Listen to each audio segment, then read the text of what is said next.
And today, I'm excited to share a story of another woman in the Bible. Ayan, kasi araw ng mga nanay at mga tumatayong nanay. So, I want us to all be inspired from a story of a woman as we look at the scripture today. And her name is Deborah. Deborah. May nakakilala ba kay Deborah? Hindi po ito yung naniningil sa inyo, si Maring Deborah. Hindi po ito si Marcy. But Deborah is one of the most remarkable women or leaders in the Bible. So Deborah is a woman of faith. She is a woman of courage. She's a woman of bold obedience and also wisdom. Kaya I want all of us na ma-inspire. This message is not just for moms. Though, syempre, talagang may context ng pagiging nanay. Kasi si Deborah nga po ito, di man siya pwede maging tatay. So, si Deborah po ay isang nanay din. So, as we learn and know of her story, then we can learn and be inspired of her faith. So, today we're gonna talk about faith in action.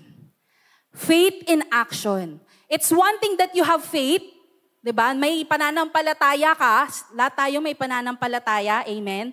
Kaya po tayo nandito ngayon. Dahil lahat tayo ay may pananampalataya sa Diyos. Pero iilan lang sa atin ang namumuhay ng may pananampalataya o sa pananampalataya. Kasi maaaring naniniwala ka kay Lord, pero when it comes to showing your faith, medyo nahihiya tayo o kaya napanghihinaan ng loob. Kaya minsan, imbis na namumuhay tayo ng may pananampalataya, kabaliktaran pa. Nawawala ang pananampalataya.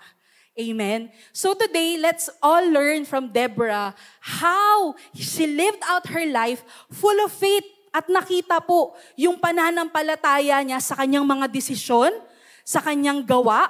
Diba? Hindi lang bilang isang leader, hindi lang isa bilang warrior o propeta o hukom. Pag sinabi pong hukom, judge. Kasi judge po eh. So, isa rin siyang nanay. She's also a mother. So, in all those things, in all areas of her life, kung saan siya tinawag ng Panginoon, nakita ang kanyang pananampalataya. And that's my encouragement for all of us that are here. It's good that we have faith.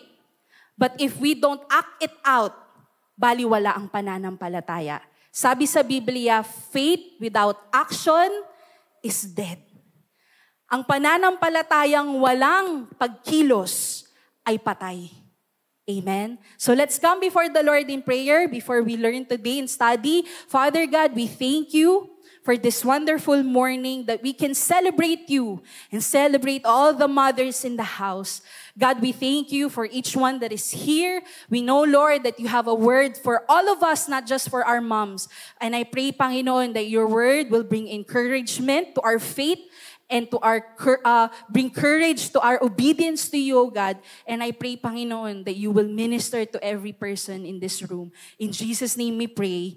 Amen and amen. So ito po, mula itong kwento na to sa libro ng mga hukom. Sa English, Judges. Diba? Old Testament muna tayo ngayong araw.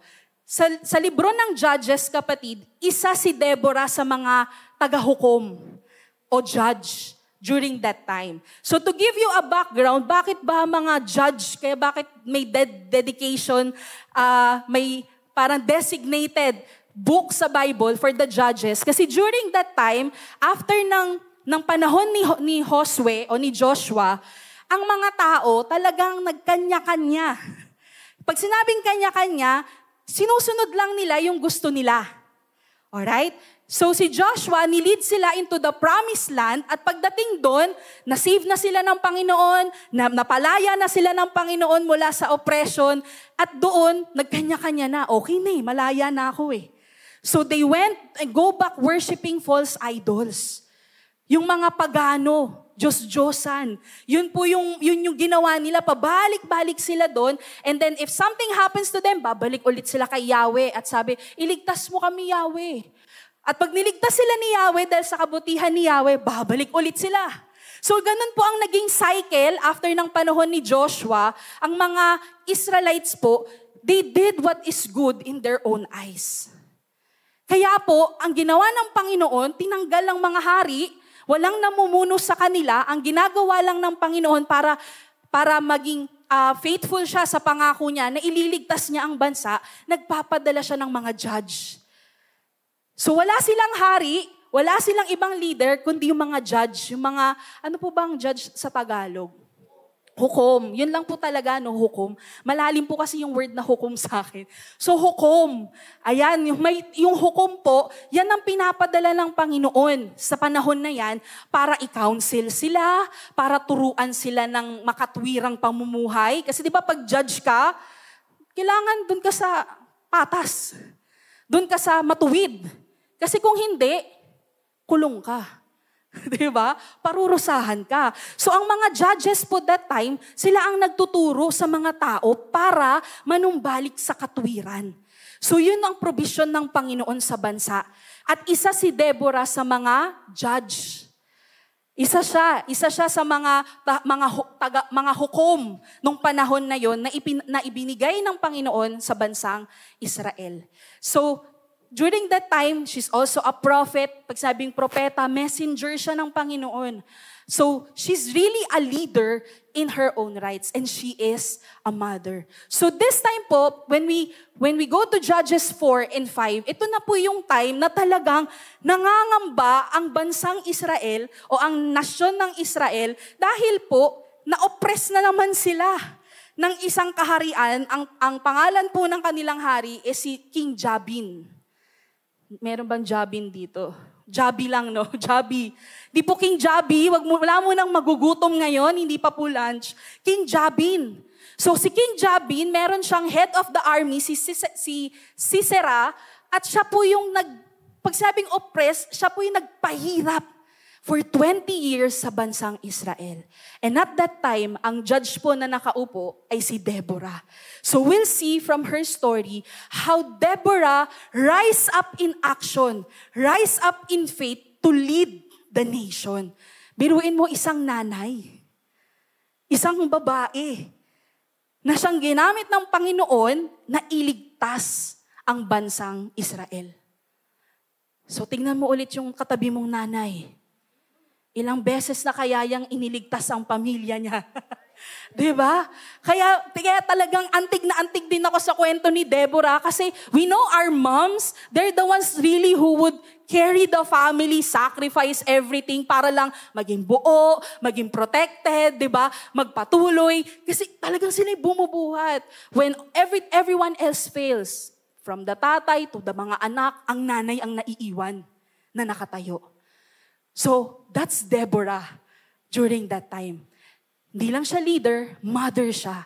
Kaya sabi sa ating key passage in Judge 5, can we show that please? Sabi dito sa Judges 5 verse 7, villagers in Israel would not fight. They held back until I, Deborah, arose. Until I arose, a mother in Israel. Sa Tagalog po, sabi, walang nagnanais tumira sa Israel dahil nga po sa takot sa pagpapahirap sa kanila nung kaharian ni Jabin. Sabi, hanggang sa dumating ka, Deborah, na kinikilalang ina ng Israel. So, paano naging nanay si Deborah sa bansang ito na nangangailangan ng kalinga, nangangailangan ng tulong, ng wisdom, ng guidance, di ba, ng gabay, ng proteksyon, at ng pagmamahal. So, yan po ang aaralin natin sa umagang ito. Her story is a call to each of us. Like I said, hindi lang para sa mga nanay. Para sa bawat isa pong nandirito, mapatatay ka, single ka, married ka, you're a single adult, or a teenager, para sa ating lahat po ito. Because God calls us. When darkness surrounds us, when fear takes place in our lives, God calls people, men and women alike, to rise in faith, to rise with courage, and to rise with obedience. And yan po si Deborah. So ano po ba? How to rise like Deborah? Kasi sabi, in action. Hindi lang basta humihingi ka ng tulong kay Yahweh, Lord, tulungan mo kami, nananampalataya ka. Ibig sabihin, naniniwala ka sa Diyos na siya ang magliligtas sa'yo. Pero sabi, kailangan may action. Makita sa pagkilos mo, paggawa mo, pamumuhay mo, yung pananampalataya mo. So paano ba? Paano umangat? Paano dumating o umakto si Deborah bilang isang babaeng may pananampalataya? Number 1 is that Deborah was faithful to God's voice. He listened for God's word. Because of this, she became a woman of wisdom and leadership. Kasi during that time, ganito po ang ginagawa niya. Si Deborah po, pupunta siya sa ilalim ng puno. At doon po siya magka-counseling. So imagine niyo po si Pastora Gina, nasa ilalim ng puno, hihintayin niya yung may mga taong may problema, may mga concern, may mga alitan, at siya po yung kumikilos na mag-ayos. Biruin niyo, diba? Parang maglalaba pa ako. Ang dami niyo, at ingay niyo, away kayo ng away. Diba? May mga nanay na ganyan. Pagka busy na yung nanay, di na niya maharap mga anak minsan. Pero pagka masyado nang magulo, ayan na yung nanay mo. Bibitawan lahat ng, di ba? Bibitawan lahat ng ginagawa. Anong problema niyong dalawa? Kunin mo yung kutsilyo. Kunin mo. Joke lang po. Di ba? Sige, magsunto ka. Di ba? Tapos ikaw naman, titigil ka. Kasi ayaw mo masaktan. Sabi ng nanay ko, suntukin ko yung kapatid ko. Ganun po kasi kami dati pag sobrang galit na ng nanay namin. Para lang tumigil kami, pagbibigyan niya kami, mag-away kayo. Sige, suntukin mo. Siyempre, ayaw mo naman suntukin, di ba? Kasi pag sinuntok mo, papagalitan ka lalo. So, titigil kami. So, during that time, si Deborah po, siya po ang nagka-counsel. She's a woman of wisdom. And because she's a judge, di ba? Ang mga nanay, ayan ang ultimate judge in the house eh. Hindi po yung judge na judger na pangit mo. Minsan sila talaga yung unang manlalait sa inyo. But sometimes they're the ones who will tell you the truth. They are the ones who will tell you the truth no matter how hard it is to hear. Wala akong alam, even sa buhay ko po kung titignan ko, walang ibang nagsasabi ng totoo sa akin kundi nanay ko. Kasi siya ang mas nakakakilala sa akin. Siya ang magsasabi kung mali. Siya ang magsasabi kung sumusobra na. Siya ang magsasabi kapag hindi bagay sa'yo yung suot mo. Siya po talaga yung unang nagsabi sa akin, hindi bagay sa akin ng red lipstick. Kahit anong pilit ko. So pero hindi ganun judge si Deborah. Hindi siya nag-judge based on her own personal opinion, but she judged based on her discernment of the voice of God. That's why she's become a woman of wisdom and leadership. She was able to put peace and order to where it's needed because of her discernment, because she knows the truth of God. She listens to God's voice. Kaya po wag niyong mamaaliitin ang panalangin ng isang nanay. Pag yan po ay nanalangin sa Diyos, talagang may answer talaga yan eh. Naririnig nila eh. Kaya sila yung nag-guide, di ba? Sa bahay sila ang nag-guide. Sila yung talagang, pagka may problema ka, meron kang hindi maanong desisyon, ang una mong hahanapin, Ma, di ba? Ma. Tapos sasabihin sa nanay mo, baka ka ba? Ma, di ba? Mama ka lang, mama. Andito lang ako. Di ba? Nanay ang una mong hinahanap pag may problema ka. Nanay ang una mong tatanungin kapag may kailangan kang desisyon na gagawin. Ma, ganito sa trabaho. So the mama of the house, they're the ones who's gonna guide you, counsel you, comfort you. No offense po sa mga father. Next month po, Father's Day naman. Kayo naman po ang bida. Sa ngayon, nanay lang po muna, okay? Paunahin na po natin sila. Pero, you get what I mean, di ba? Kung titignan mo sa konteksto ng tahanan, mama ang una mong maririnig na salita pag may pumasok na anak. Ma, asan si mama? Sasabihin ng tatay mo, ako'y nandito, nanay mo hinahanap mo. Anong kailangan mo? Hindi si mama, mamaya na lang. Di ba? Because we look for counsel. We look for guidance from our moms. And Deborah was that. She became the mother of Israel through her guidance and counseling to the people. Yan ang sabi. She was leading Israel at that time. People went up to her to have their disputes, what? Decided. She helped them decide. She helped them resolve conflicts. She helped them put everything in order in peace. Kaya po at that time, naging maayos ang pamumuhay ng mga Israelites because Deborah stood up and took the leadership because she had faith in the Lord. Ano yung faith niya? She prayed for the people and listened for God's voice.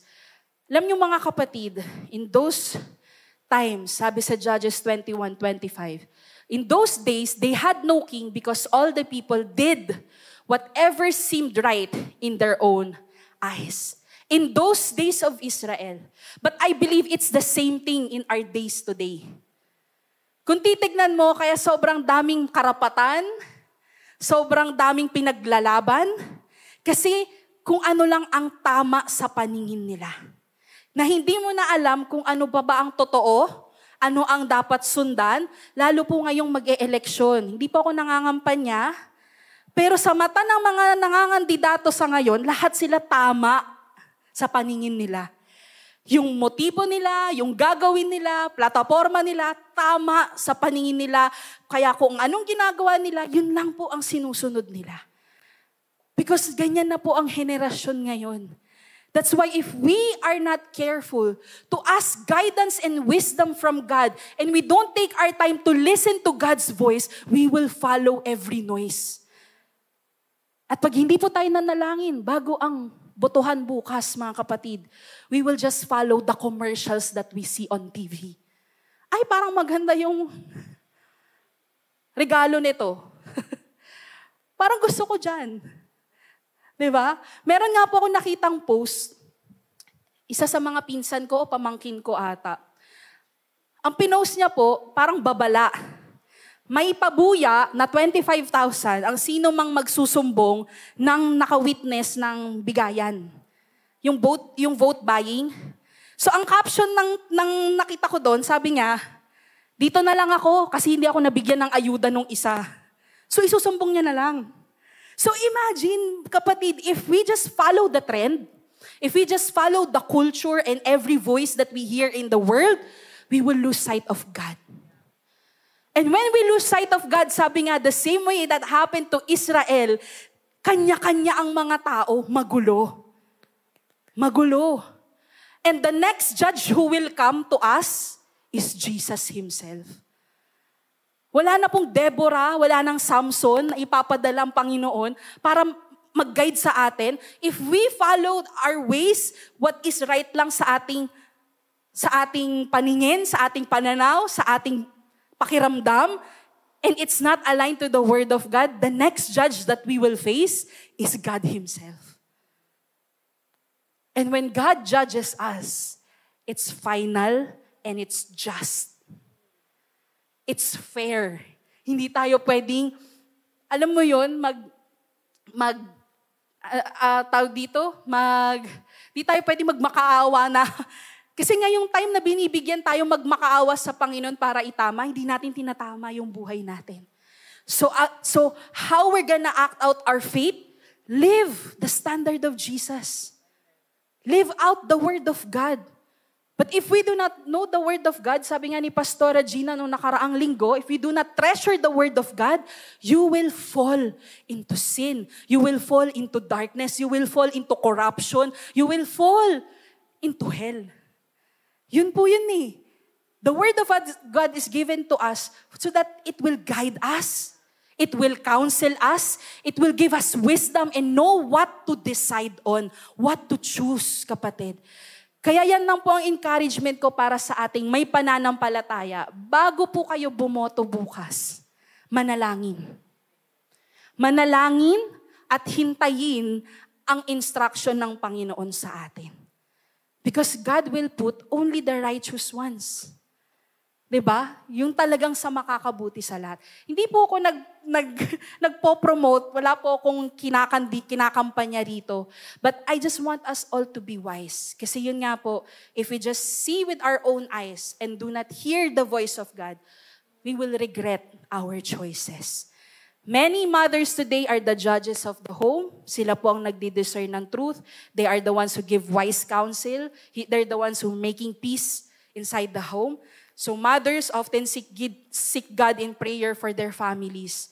Kaya thank God for our moms. They are prayerful people. And just as Deborah sought God before the battle, mothers model what it means to listen to God's for direction. Listen to God for direction.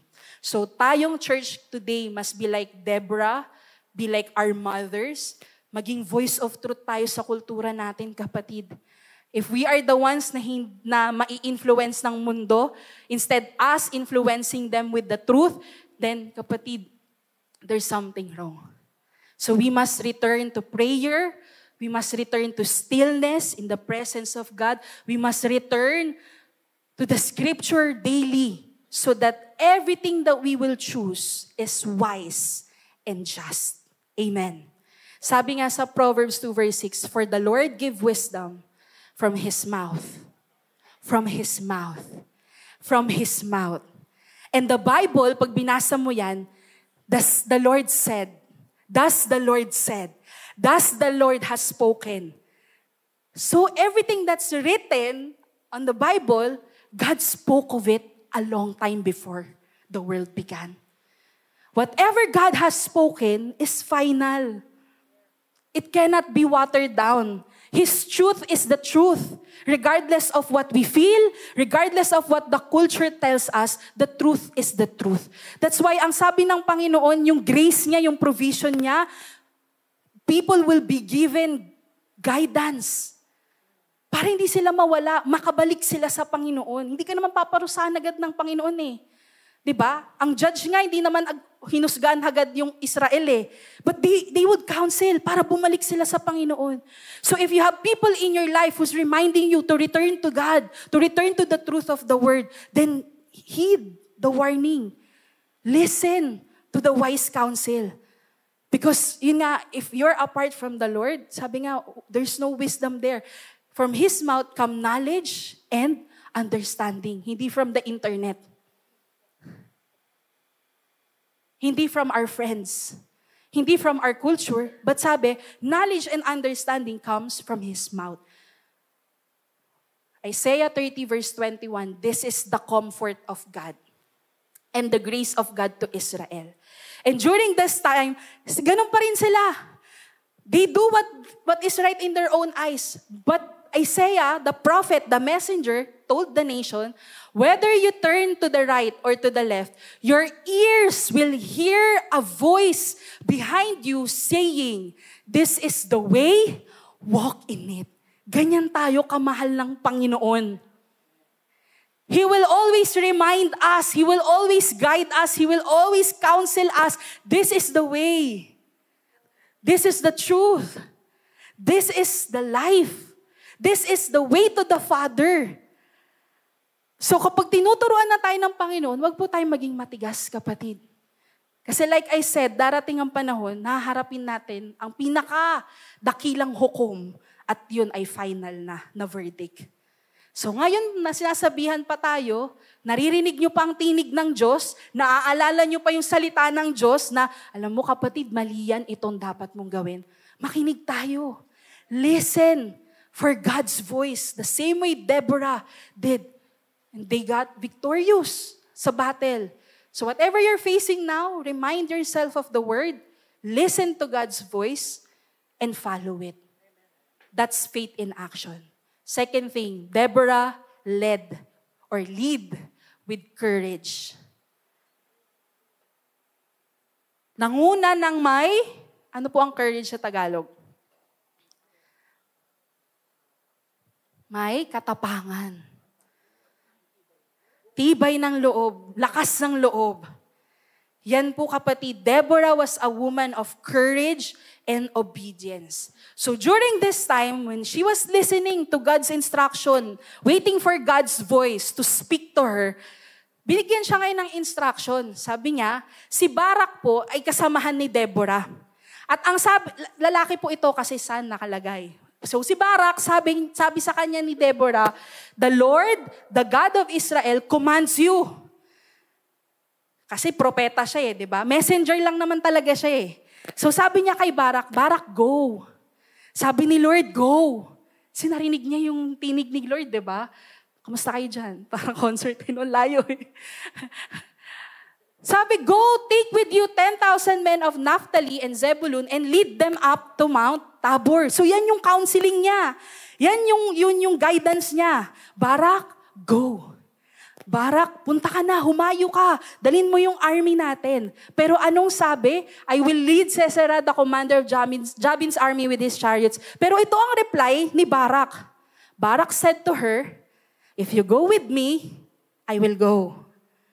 But if you don't go with me, I won't go. May ganyan ba kayong kilala? Pag di ka sasamahan, ayoko nang gawin, ayoko nang pumunta. Or ganyan din ba kayo? Uy, meron tayo pupuntahang gathering. Sasama ka? Lahat tatay mo, sasama ka. Pag sa GC nag-no lahat, ay di na rin ako pupunta. Kahit ready na yung dress mo. Di ba? Kasi may mga ganyan po eh. May dalawang klase ng tao. May isa na hindi pupunta nang walang kasama, may isa na matapang. Na laging always on the go.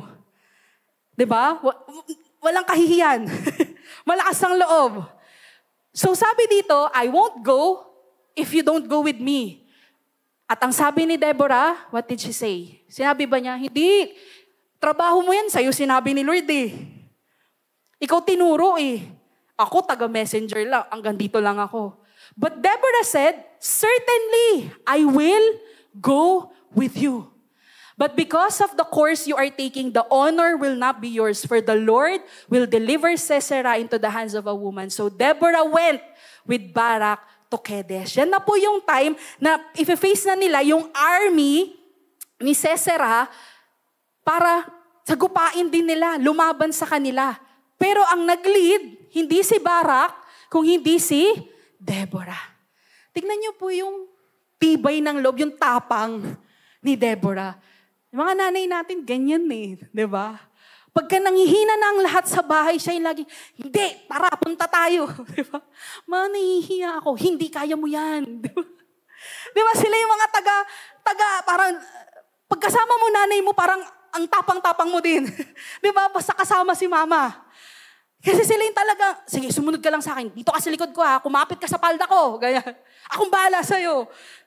Ayun na, so tapang-tapang mo kasi kasama mo yung nanay mo. So para tayong si Barak at saka si Deborah. Diba? Mga pag di ka pupunta, di na rin ako pupunta. Diba? So ibiruin mo yung tapang ng isang ina, ng isang babae. Kaya nga siya tinuring ina ng Israel at that time. Because she was so courageous, not because for any gain. Remember, sabi niya, the honor will not be unto men, but the honor will be unto God. That's faith in action, kapatid. Because she understood that the instruction is from the Lord, her confidence comes from the Lord. She understood that the battle belongs to God. Kaya nga yung sure na sure siya di ba? The honor will not be yours. Sure siya na may katagumpayan agad. May honor agad na makukuha. Kaya sinabi niya agad kay Barak, alam mo yung pag-honor nila dyan, yung medal dyan, hindi sa'yo Kay God yan. Sometimes us, church, we already hear God's instruction, but none of us is courageous enough to go for it. So we miss out on the honor. We miss out on the glory of God. Kasi natatakot tayo. Diba? Pinag-pray ka lang. Turo. Diba? Kung ilan yung bisita, ganun kalayo yung ikot ng turuan ng prayer. Sige, nakakain lang tayo. Prayer lang for the food. Ikaw yung tinuro, nakaabot sa kabilang table yung magpipray. Sometimes God is already telling us what we need to do, and we're still waiting for people to do it first. Lord, hindi ako magli-lead pag walang ibang leader. Pag hindi kasama yung best friend ko. Kasi through thick and thin kami, BFF kami. So pag di siya nag-serve, di rin ako mag-serve. Pag di siya umattend ng life group, di rin po ako a-attend ng life group. Pag discourage po siya, discourage din po ako. That's not healthy, kapatid. That's not good. Where's your faith? Again, go back to faith. If you know the Word of God, if you know the truth, if you know what God is telling you, teaching you, correcting you, disciplining you, sinong mas pakikinggan mo, ang tao o ang Diyos? Like Deborah did, her confidence came from God Himself. Where's your confidence, kapatid? Where's your tapang? Asan ang tapang mo? Tapang mo pagka-feel mo? Hindi, kapatid. Courage is not the absence of fear, but courage is action in the face of it. Hindi porket natatakot ka, ibig sabihin hindi ka pwedeng maging matapang. Matapang ka kapag kahit may takot ka, humaharap ka. I thank God for my mom. Because before my dad, this is my dad's testimony, so I'm allowed to share. Na-share niya na po ito. Pero before my dad became a Christian, we're a broken family. My dad had an affair, may nagkaanak siya sa labas. But my mom did not waver in her faith. That one day, God will restore our family. And I thank God na hindi sumuko ang nanay ko. Sa lahat ng bumigay na at siya na lang natitirang nakatayo, I thank God because buo kami ngayon. And both of my parents are serving God. Thank God for moms who are courageous. And church, we are being called by the Lord to be courageous in our faith. Now, whatever you're facing right now, you can have confidence in the Lord, and that's good enough to bring that courage with you. Sabi sa Isaiah 66:13, I will comfort you. This is what God said to Jerusalem. Sabi, I will comfort you there in Jerusalem as a mother comforts her child. I will comfort you there in Jerusalem as a mother comforts her child. Yung comfort po, hindi lang basta yan ideya, hindi lang basta siya pakiramdam. But the promise there is the presence of God. The presence of God, kapatid. Ibig sabihin, kung saan ka pupunta, ang magiging kagaanan mo o comfort mo ay yung presensya ng Diyos. Kaya kahit may pinagdadaanan ka, kahit nakakaramdam ka ng kaba, ng pagdududa, ng takot, kaya mong harapin dahil nandun ang Panginoon kasama mo. That's the promise. I hope you're catching all the promises of God today. I don't know kung saan nyo kailangan ng promise ng Panginoon, but sabi nga ni Pastor Regina, when God promises, He's not like a man that lies. Hindi nagsisinungaling ang Diyos. Here's a proof that God's presence is with us. Sabi, we are not given a spirit of fear and timidity. Pag sabing timidity, yung parang lagi kang nahihiya. Parang feeling mo, ang liit-liit kong tao, wag ako. Ay, ganun po ba tayo? Tinatawag ka na ng Panginoon. Pinopromote ka na ni Lord sa kingdom niya. Ay, hindi ako magli-lead. Ayoko dyan mag-serve. Timidity po yun. Sabi, ba't binigyan tayo ng espiritu ng kapangyarihan, ng pag-ibig, at ng pagpipigil sa sarili? May disiplina, kapatid. That's the kind of spirit, and the Spirit lives in us. Pag sinabing lives in us, nananahan po hanggang dulo. Hindi po umaalis yan, katulad ng panahon ni David, na pag nagkasala ka, umaalis ang espiritu. Hindi po. Sa panahon natin ngayon, hindi umaalis ang espiritu, tayo ang umaalis sa espiritu. Naintindihan natin, church? Another one, sabi, have I not commanded you, be strong and courageous. Tell that to the person next to you, be strong and courageous. Sabi, do not be discouraged. Sabi mo ulit sa katabi mo, do not be discouraged. Baka nadi-discourage niya ang katabi mo. Sabi, the Lord your God will what? Will be with you. May hangganan? Wala. Wherever you go. Nasa dilim ka, nasa putikang ka, nasa kaginhawaan ka, nandun ang Panginoon. Nasa kasalanan ka, may ginagawa kang mali, nandiyan pa rin ang Panginoon. And when you're there, in sin, in darkness, God provides hope and a way out and a salvation. Andun ang Panginoon, kapatid, wherever you go. Wherever you go. Saan ka pumunta, wala kang pagtataguan na hindi mo kasama ang Panginoon. That's enough comfort for us, no? To be strong, to be courageous, to face what we need to face Whether in your family, whether in your finances, whether in your health, whether in your workplace, whether in your business, whether sa tahanan mo, sa relationship mo, whatever it is, kapatid, God is with you. Be strong. Do not be discouraged. The third thing, Deborah, empower others. How can we rise like Deborah? Her faith led her to empower others into their calling. Maging mentor siya. Naging encourager siya. Sinong biggest mentor mo? Or encourager mo? Or cheerleader mo? Hindi ba nanay mo? Minsan. Parang nung bata ako, parang kahit na anong gusto kong maging, go lang yung nanay ko, yanak, magiging doktor ka. Tapos bukas ulit, gusto ko maging teacher. Oo, magiging teacher ka. Para lahat, diba? Para pa kahit sabi mo, gusto ko maging pagong. Magiging pagong ka. Joke lang. Diba? Parang sila the best cheerleader ng buhay mo. The best encourager na wala nang nagtitiwala sa'yo and yet ang nanay mo, kaya mo yan, nak. Pinakamaganda ka sa lahat. True ba, ma? Diba? Kaya harap ka, sabi ng nanay ko eh. Diba? Our moms, I thank God for our moms talaga. Sila yung best encourager, comforter, feel good. Talagang mapapasabak ka ulit sa trabaho. Hayaan mo, lulutuan kita ng masarap na baon bukas, pumasok ka lang. Diba?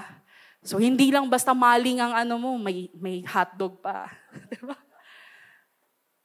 So Deborah, like a mom, empowered others into their calling. Judges 4:14 sabi, Deborah said to Barak, and she was already leading at that time. Diba? Kasi nga takot natakot si Barak eh. Una ka na, unahan mo. Pero hindi naman nagpabida si Deborah because she believed that Barak was called by God, was commanded by the Lord. Merong potential si Barak. So anong sinabi niya ulit? Barak, go! This is the day that the Lord has given Sisera into your hands. Sabi niya, huwag ka nang matakot. Kasi yung hinahabol natin si Sisera, si Lord na ang magdadala sa mga kamay mo para mapuksa mo. Deborah could have said, ako nang bahala. Kasi alam ko kung ano yung course ng ni Sisera eh. Kasi nakakarinig ako kay Lord eh. Deborah, hindi siya one-man team. She learned how to empower others. Sabi, has not the Lord gone ahead of you? That's her encouragement to Barak. Diba? Sabi nga ng Panginoon, nandun siya. Siya ang magdadala sa'yo ng kalaban mo. Hindi ka na maghahanap pa sa malayo.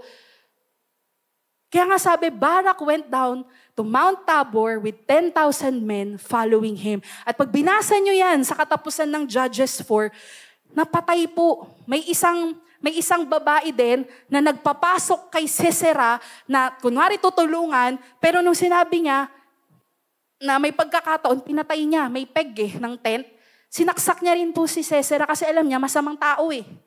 Kaya ang sabi niya, pagdating po ni Barak doon na, eto na po yung kaaway nyo. Diba? Wala nang gagawin si Barak. Kung ano yung kalooban ng Diyos, nagtagumpay sila. Kaya nga sabi, huwag kang matakot. Go! The Lord is already there. Pag sinabing the Lord is already there, that encouragement to empower us to keep going, kapatid. Kung saan ka papunta, nandun na yung Panginoon. Nag-worry ka, anong mangyayari bukas? Nandun na si Lord, huwag kang mag-alala. Keep going. Keep going in your faith. Keep praying. Keep hoping. Keep serving. Keep doing good. That's what Deborah is saying. Empower others. Encourage them to keep going. To do what God has called them to do. Look at the person next to you.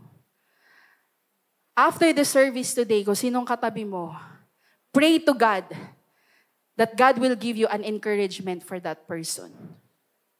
How can you encourage someone today? How can you empower them today? I'm sure God will give you a message just like what He did to Deborah. you can say to that person, go. Today is the day that God has given you.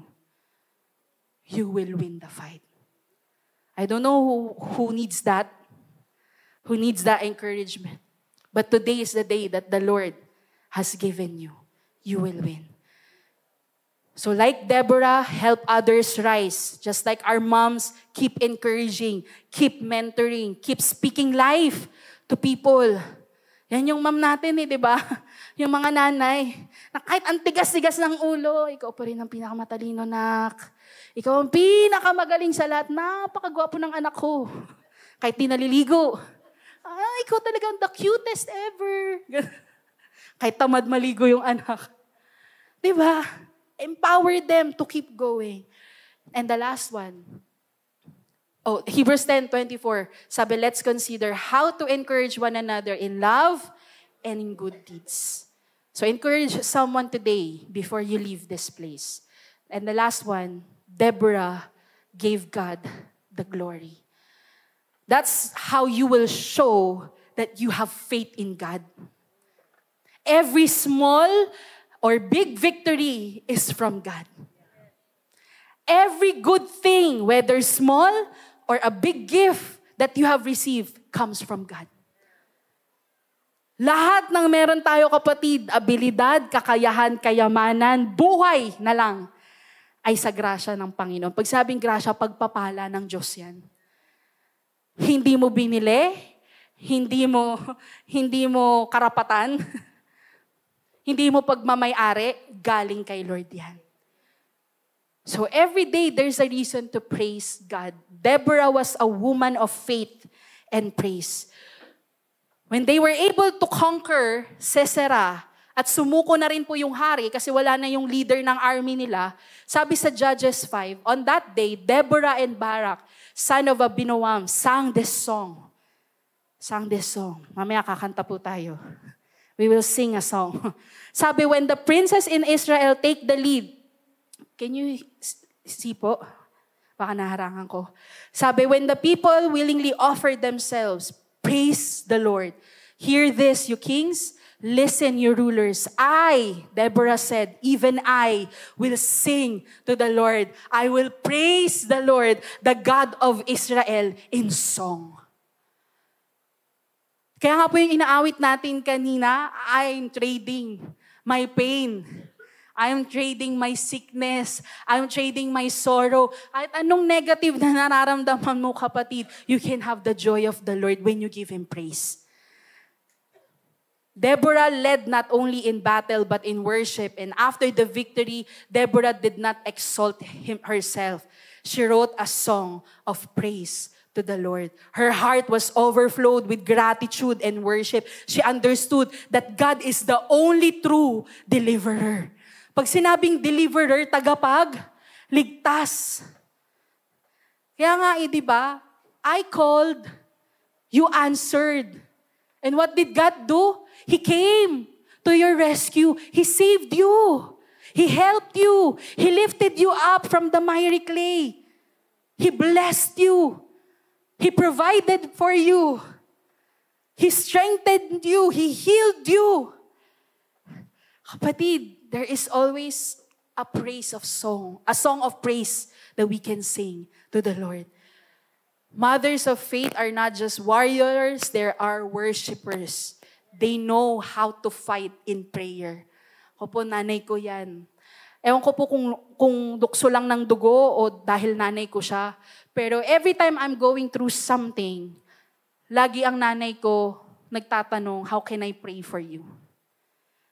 Or kahit hindi siya magtanong, isang sabi ko lang, ma, pag-pray mo nga ako. Wala nang specific details, hindi niya tatanungin, kamusta ka, bakit? Alam niya na yung pag-pray. Tapos isi-send niya yung prayer niya sa'yo. Tapos may kita mo, shucks, totoo, yun nga yung prayer. Yun yung hinihingi ko, yan yung kailangan ko. Kaya yung mga nanay natin, tahimik lang yan sa umpisa. Tahimik lang yan. Kasi hindi pa nagagalit eh. Pero kahit may pinagdadaanan ng pamilya, pag ang nanay tahimik, yan ay nananalangin. Yan ay humihingi ng tulong sa Panginoon. Because they understand only God can save them. Church is the same way. Only God can help us. Whatever situation you are in, only God can help you. Only God can trade your sickness with good health, with healing. Only God can trade with you. Yung sorrow mo, nagiging joy.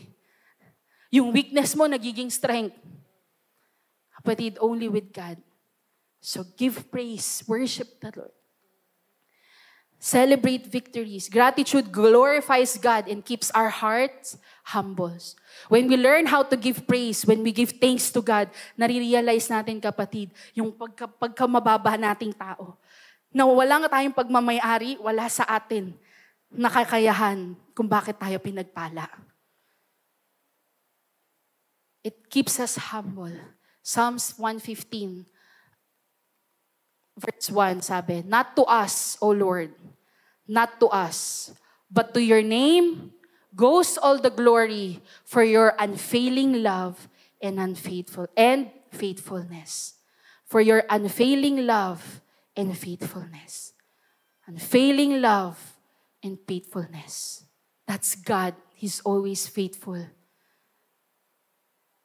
That's God. His love is unconditional. At ang mga nanay natin, ang representation niyan. Iwan ka ng lahat, nanay mo tapat pa rin sa'yo. Serve ka, alagaan ka, kukup-kupin ka, kahit na anong edad mo. Diba? Kahit may anak ka, may pamilya ka, lumapit ka sa nanay mo, andyan pa rin nanay mo. Because she loves you unconditionally. Maaring hindi ganyan ang biological mom mo, pero if you have a mother figure in your life, God has blessed you with a mom who will love you, who will care for you. So we thank God for our moms. And we thank God for Deborahs in our generation. Those who understand that God is the only one who will give them victory, who will give them comfort, who will give them whatever they will need. Those who are not just warriors, but worshipers, kapatid. We need that in our generation ngayon. So as we close, kapatid, I just wanna give an encouragement to all our mothers. Taas nga po ulit lahat ng kamay ng mga nanay. Sige, wag po kayo mahina. Kung di ka nanay, yung mga tumayong nanay sa pamilya, yan, sige, taas ang kamay. Let me just tell you mga kapatid, katulad po ni Deborah, ang impluensya niyo po is far-reaching. Ako po ngayon ko na-appreciate yung influence ng nanay ko sa akin. Dati hindi ako nakikinig pero ngayon naaalala ko lahat ng pagsasabi niya. At nadadala ko na yan sa mga nagiging decision ko for myself, for my future family. So your influence is far-reaching. Whether you're raising children, mentoring others, or serving in the church, you are a mother in this nation, in this generation, shaping us. To every mother, biological, adoptive, spiritual, mga kapatid, mga sisters ko in the faith, like Deborah, you lead with quiet strength. And we see that. We honor that. You love with deep wisdom. Kahit may times na feeling nyo na neglect kayo, nai-ignore kayo, but we appreciate your wisdom, your counseling, your guidance. And you sacrifice daily. We may not appreciate it, mga moms, but we see your sacrifice daily. You fight battles no one sees and still smile. You pray, you build, you raise the next generation while often carrying your own burdens. And we see that. We cherish you, moms. We honor you for your faith. We honor you for your love. We honor your leadership in homes. Kahit sa title po, hindi kayo ang head. Pero with your presence, with your love, you lead our homes. We thank you, moms. We see you. God sees you. And your work is not in vain. I pray that today, every mother and every woman will be reminded that you are seen, you are valued, you are called just like Deborah. Whether your influence is in your home, in your workplace, in your church, in our church, you are making a difference. Pakisabi po sa nanay na katabi nyo, you're making a difference. We see you. And to everyone, mga kapatid, to the dads, the single adults, the teenagers, the youth, let's honor the Deborahs among us, the women who lead, love, and life others. I don't know what your relationship is with your mom, but today is the day that God is telling you to go back to your relationship with your mom. Honor them. I believe walang nanay na hindi hahangarin ang kabutihan ng kanilang mga anak. Kahit wala silang maibigay. And like I said, wala ka man physical mom, biological mom, may binigay na magulang o nanay ang Panginoon sa inyo. Maybe you have a spiritual mom. Maybe you have an adoptive mom. May mother figure ka, ate, that cares for you. Kapatid, you're still blessed. Honor them. Honor those women. And let Deborah's Life Church challenge us to listen for God's voice, act in courage, and live a life that brings His glory. Deborah's courage was not limited to women, but her faith challenges us to listen like a mother prays, lead like a mother fights, empower like a mother believes, and worship like a mother praises.